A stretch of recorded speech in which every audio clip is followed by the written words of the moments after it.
thanks to all of you for joining. I'm John Miller, founding attorney of Rock Solid Law, and pleased to once again say celebrating 30 years of independent practice. I left being an associate downtown Jacksonville 30 years ago to open my own firm, and it is such a privilege to get to do so. Welcome again, everyone. Rock Solid Law practices in three areas: real estate, representing small business, and the subject of today's Zoom webinar, estate planning. Along with estate planning, we do probate work as well. So today, the subject is funeral for a friend. And I always knew this day would come. I'm thankful to be and have made it to this time of life, and I plan to make it to even older age. I said something to my wife recently. "Oh, that made me feel middle-aged." She said, "Honey, you skipped middle age." But as you reach this age, on a fairly regular basis, you hear of a friend or business acquaintance passing away. And I knew it would come. And at the time I originally wrote the article, Funeral for a Friend, I had just received news of two different friends dying. A little while ago now, but both were men in their 50s. And both left behind families. Both were celebrated and both were mourned for their lives and for their passing.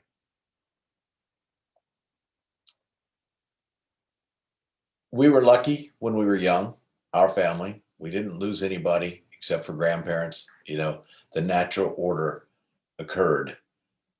But now we're in the time of life where we hear about those in our inner circle passing away. This is especially true with the current pandemic. I know in my family, we lost somebody to COVID very recently. The good news was that she had lived a full life, and one of the last things she said was, "Okay, I'm ready to go." The further good news was she lived a deeply spiritual life, and as does our family, and we believe that she's in a better place. But we miss her. We miss her very, very much. At the time I wrote the original article, the one friend had young adult sons. The other one had teenage daughters. The second one I had known since boyhood. The first one since the 80s. The one I'd known since boyhood lived in another state far away. The one I'd known since the 80s lived here in Jacksonville. And I still miss them each very much, and they come to mind regularly, fondly. So we're a year into the pandemic. I remember last year being on spring break with our children, and spring break starts tomorrow this year, planning to come back to go to the TPC finals with a physician friend who had scored tickets for us. I've never been to Sunday, the championship round, before. And I thought that was going to be pretty cool. On Wednesday, I got a text, and the text said, "Don't rush back. There are going to be no fans at the TPC." And that week, our world changed, right? Corona had been around for a while. At that point in time, we just didn't know it. For whatever reason, our government chose not to tell us about it for a while. But in March, the news was out. And from then to now, as of yesterday, 510,777 Americans have died, including the one in my family that I just told you about. 28 million of us have had COVID. And I'm sure we all know somebody who's had it and it wasn't much more than the flu. And we've all known somebody who had it and it was really, really horrible, but they recovered. And then we've known of someone who got it and didn't make it back. And of course, I see a number of you on this line know me, and you know that music is near and dear to my heart, that music will always be something I will perform throughout my life. And so you may not know that my sister's husband, my brother-in-law, was the longtime stage manager for John Prine, the great Americana artist, the author of Angel from Montgomery, the Bonnie Raitt hit. And I got to meet John on more than one occasion. And John was really one of the first amazing musicians that COVID took. I believe the patriarch of the Marsalis family from New Orleans, Ellis Marsalis, was killed, died of COVID, as did Fats Domino. You know, the original generation of rock and rollers are going fast. I think Jerry Lee Lewis and Ike Turner are about all that's left from that first generation of the big, big stars. So 28 million people have had COVID, and more than 500,000 of those died. When we're young, we all think that we're immortal. I know I certainly did things that made it seem like I thought that I was invincible. But as we get a few gray hairs, and a few years on us, we realize that's not true. So I'm finding, and I kind of have a little gallows humor around it, that the pandemic has caused a lot of people to come to grips with their mortality and know that they need to do the right thing by their family. And the right thing is to engage in the journey of estate planning and to leave things well in order so that you can be celebrated rather than fought over after you're gone.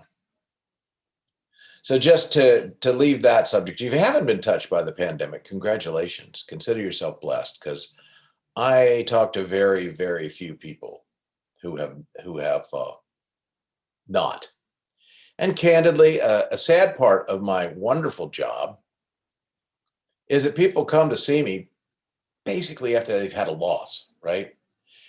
When the previous generation dies and someone is exposed to the nightmare of probate court and what that does to familial relations, they think that maybe they better get their act in order so that they don't do that to their own kids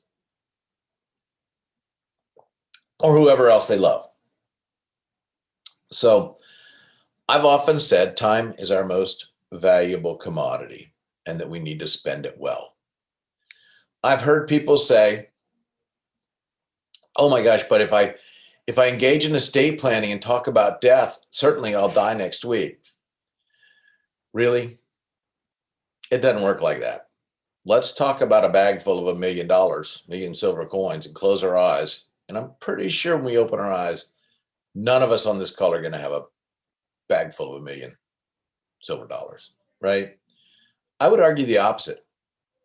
People tell me that they have procrastinated 20 or more years often in doing their estate plan.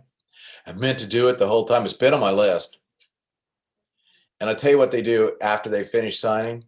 It looks like this. Whew. That's a load off. Wow, that was easy. Why didn't I do that before? Right on. Why didn't you do it before? Why haven't you or your parents or someone you really love done it before? And I'm telling you, if you're on this call and you're a sandwich generation like me, and your parents haven't done their estate planning, you need to get them to a lawyer in whatever state they live and get it taken care of, because you're going to be the one ending up dealing with that mess when it's gone. So time and spending it well and that relief, you know what, guys? Stress is a killer.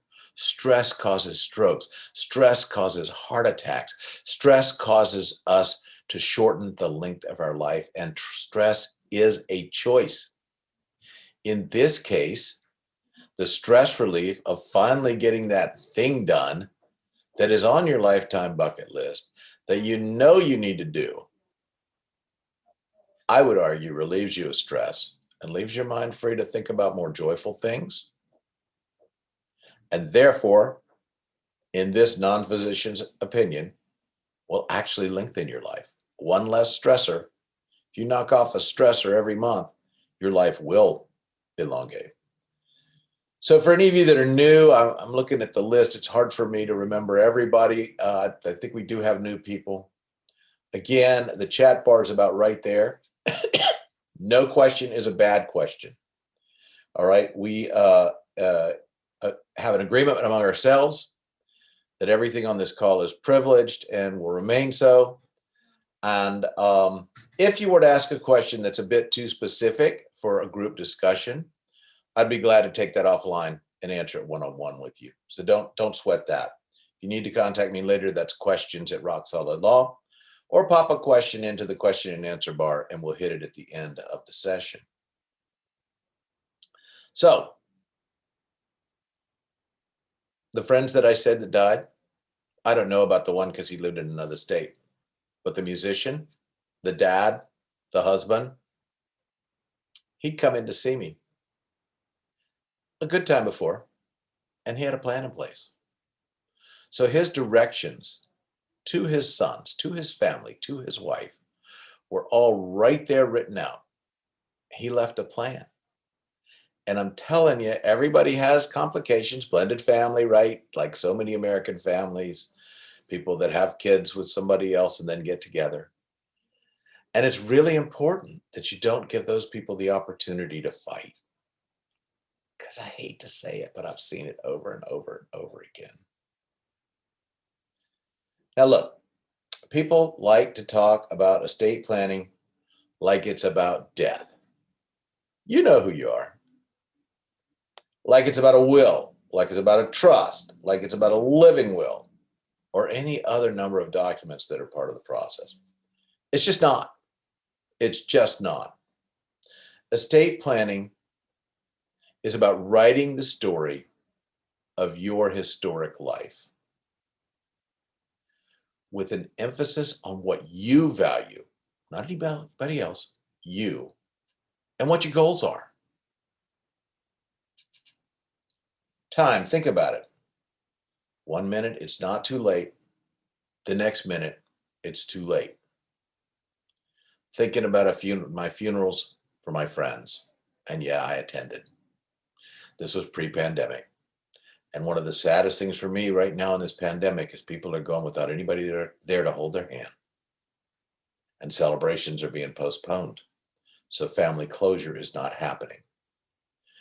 1 minute it's timely, and in another minute it is not. And I got to tell you a story. Those of you that have been with me a while know I love storytelling. The names have been changed to protect attorney-client privilege, but Stan was an immigrant. He was an immigrant, a young man about the time of World War II. He came from across the Atlantic Sea to his new home in America. He came alone, single, and basically penniless. Not long after he was here, he had the opportunity to join the United States Armed Forces and to fight against fascism in Europe in World War II. And he did. After the war, he was able to take advantage of the GI Bill. Now, Stan was brilliant.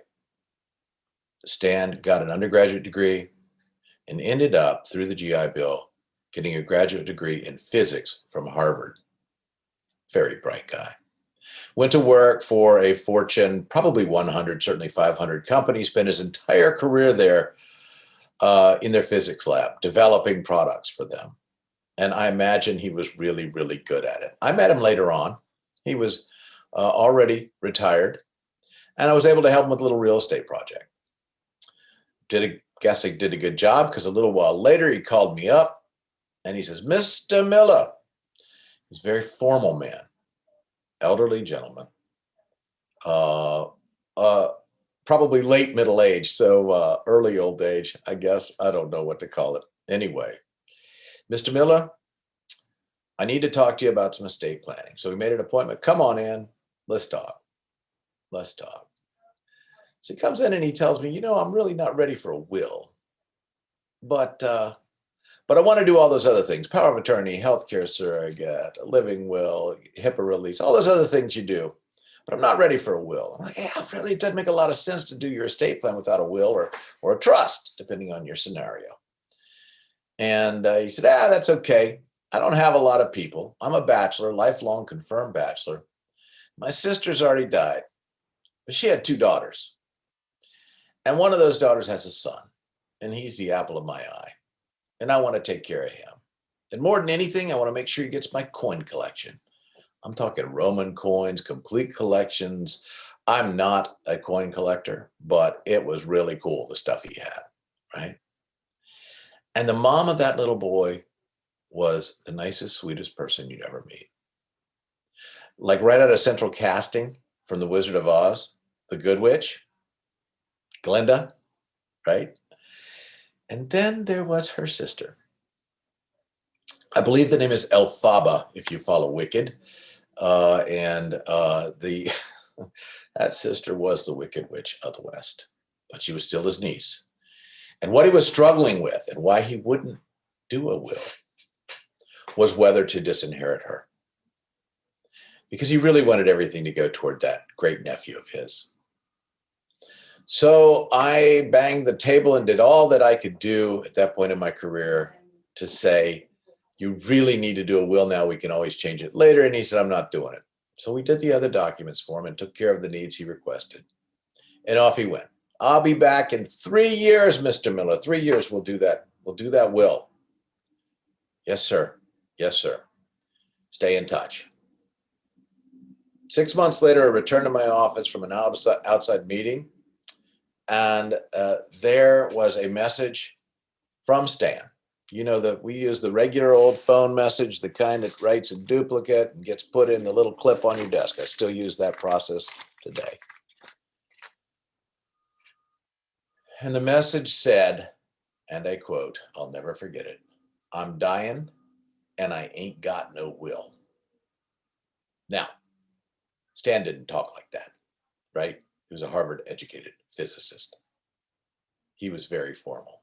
He typically used very formal English as someone might who learned it as a second language as a young man. Oh, man. So, of course, what I do, I return the call quickly as I could. Hey, man, I'm sorry to hear about this. What's happening? I've been attacked by a very aggressive form of cancer. I don't know how much time I have left, but I'm finally ready to do my will. Yes, sir. What do you want me to do? So he asked me to prepare the will that we all expected. Ultimately, he had me prepare a will that cut out the Wicked Witch of the West. And when everything went through, the good niece to her son. So, of course, we turned it around very rapidly. And I called him back and I said, hey, let's get together. Let's get this signed. And he said, not feeling so good this afternoon. Call me in the morning. I said, all right. Called in the morning. I said, well, this morning's not good for me because you see, they're gonna take me over to hospice. But the good news is it's a hospice right over there near the Mayo. And that's not far from your office. And maybe you can bring it to me over there. I said, all right. So he went to hospice and I called him back that afternoon. Said, you want me to bring it over? I'm just getting settled in. It'd be fine for you to come in the morning. I said, I'm going to go straight from my house to you in the morning. I'm not even going to the office. And the next morning I did. I went straight over to the hospice, which is there by Jacksonville Mayo. And I asked to see him. And the nurse said, well, you can see him, but there's not much to see. You see, they had already started the morphine. And we went in and they said that he was asleep, and he was snoring loudly. To her credit, the nurse did everything she could to rouse him, but he had basically slipped into his final coma, and he never came back out. And he never signed his will. And 6 years of litigation came after that. Because you see, the law presumes that his not having signed the will, it reflects the opposite of his intention as expressed in the will. In other words, by refusing or failing to sign it, he didn't mean to cut her out. And I'm telling you, that litigation resulted in those sisters will never talk again in this lifetime. And the mother of that boy, she ended up buying the coin collection from her sister, who had swept the entire content of Stan's bank account for herself. Okay? So 1 minute, Stan had time. The next minute, he didn't have time. And because of that, his wishes were not carried out. And worse than that, the family was in a lawsuit in Florida. They didn't even live here for 6 years, only ending because the mother of the boy wanted her uncle's wishes carried out and therefore was willing to pay for it. Okay? With COVID looming out there, I just can't imagine any responsible adult not going through the estate planning process. Listen, this is not some dire, dour scenario. Most of you on there know me, right? It's coming in and talking about what your values are. It's coming in and talking about who you love and where you want things to go when you're not using it anymore. Also, it's about taking care of you during your life. Remember those ancillary documents we did do for Stan? His power of attorney, his healthcare surrogate, his living will, or directive to physician. All those things are important as well. Listen, it's not for me to decide what you care about, but everybody cares about something. I've done this 37 years, right? And I find that everybody cares about something. I care about leaving my kids, my kiddos, my children better off than I was left, right? That's what I work for in this life. I'm looking forward to the rest of my life. But what I really care about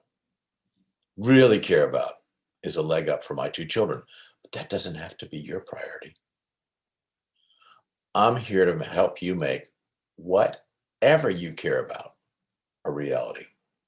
So remember, it's about writing the ultimate chapters of your heroic life story so you can be celebrated, not fought over, like Stan.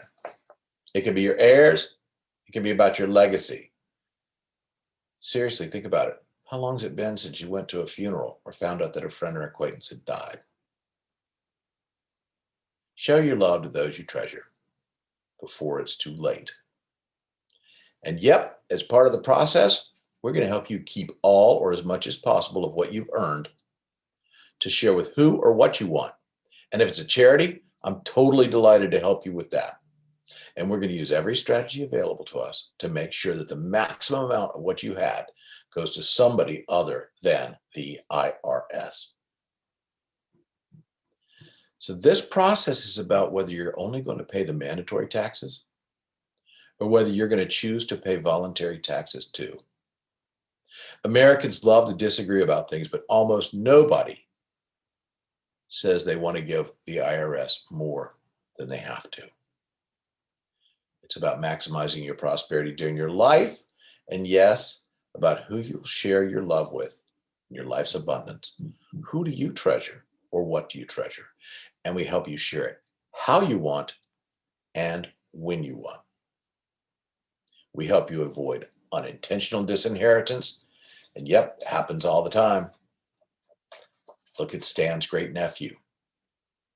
If his mom hadn't stepped up, he wouldn't have gotten what Stan wanted him to have.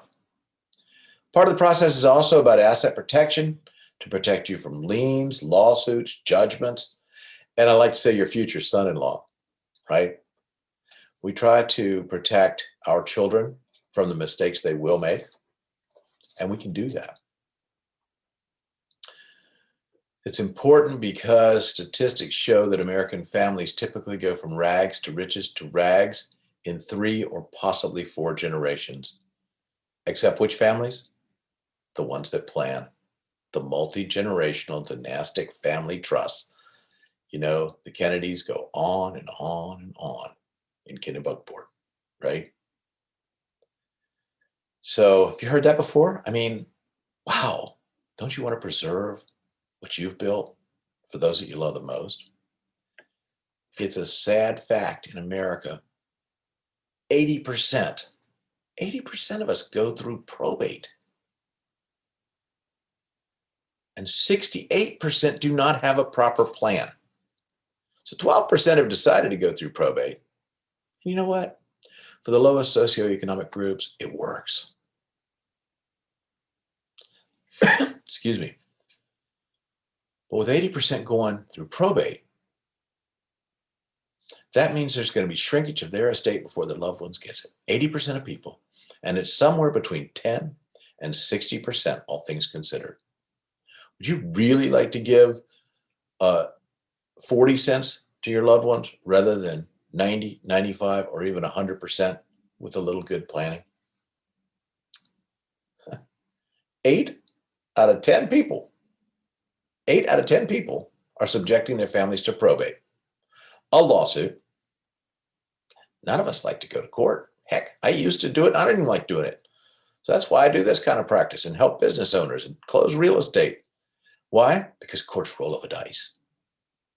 And if you have a probate, you are subjecting your family to a roll of the dice.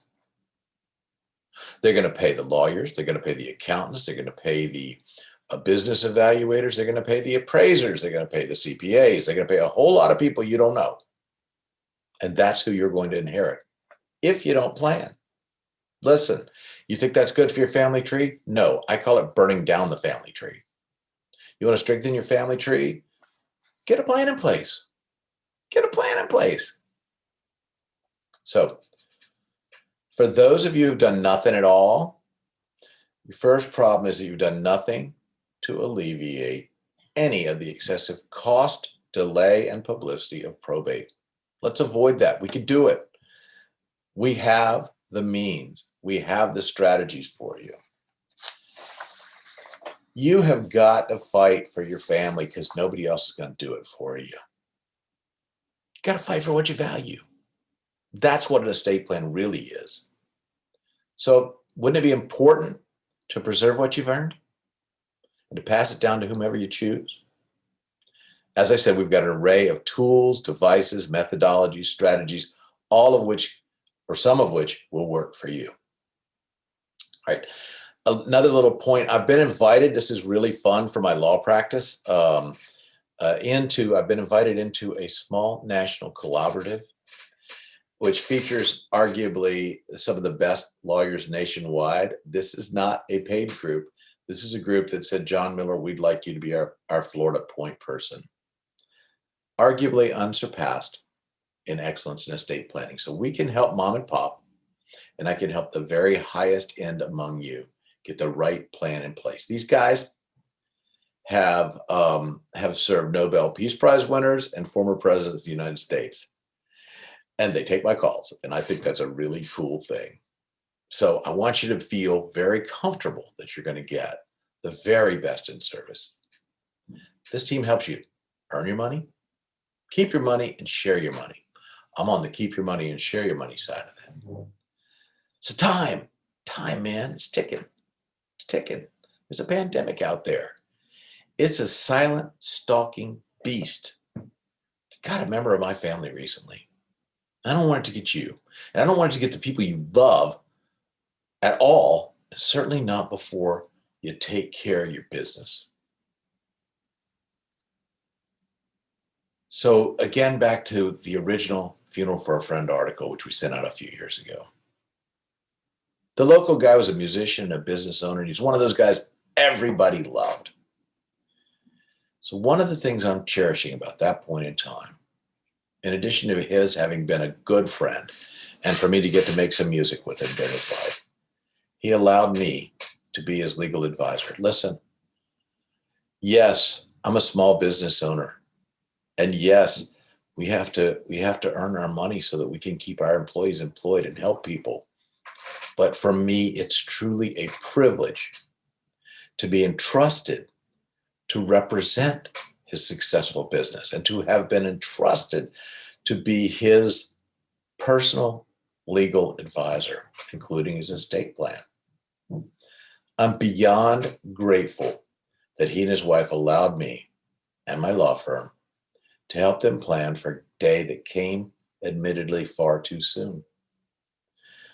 I have great peace of mind for me, knowing that our firm planned his succession and took care of his family. Face it, they have enough to mourn, and there was plenty to celebrate. But we took care of that aspect so there wasn't any fuss. And there was a passage from one generation to the next in exactly the way he had planned. His family has not been one of the ones that I witnessed up close literally fall apart after a family member dies. Your future legacy and the future of your family needs to be arranged so that you can be celebrated for who you were and not mourn for what you failed to do. Please act before it's too late. The process of estate planning is the process of becoming fully informed about your opportunities. Obviously, I love the education component. I do these webinars every week, except next week when I'm on spring break. We would love to sit with you. We would love to educate you about the process and let you make the decision about whether or not you are ready to go forward. I'm checking the chat bar and I'm not seeing any hands raised. I do notice that I've gone past the half-hour mark, but not past the 35-minute mark. And so seeing no questions, I'll go ahead and wrap up.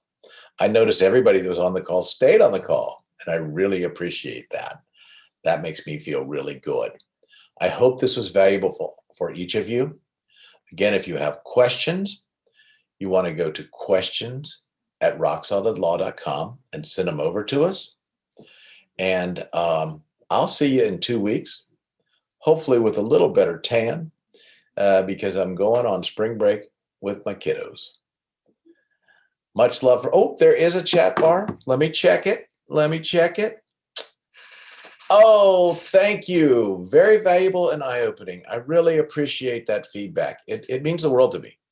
I don't take this time out of my way too busy lawyer schedule because I don't care. I do care. And your words mean a ton to me. So much love to everybody. One love to our world, as Bob Marley might say. Have a beautiful couple of weeks, and I'll see you right back here. Of course, I'm going to leave you Lionel Richie and the Commodores and the Zoom song. Thank you.